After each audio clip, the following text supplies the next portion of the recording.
నా పేరు ఉన్నతి చైత్ర. నేను రోజు స్కూల్కి వెళ్తాను. బాగా చదువుకుంటాను. సరే సరే సరే సరే. ఇంట్లోనే ఆడుకుంటాను. స్కూల్కి వెళ్ళను. అమ్మని బాగా తింటాను. స్కూల్కి మాత్రం వెళ్ళను.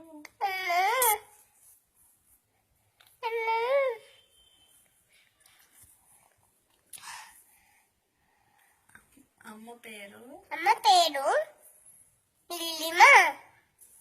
నాన్న పేరు డాడీ. నాన్నమ్మ పేరు నానమ్మ. తాతయ్య పేరు బీబీడంతో తీయం.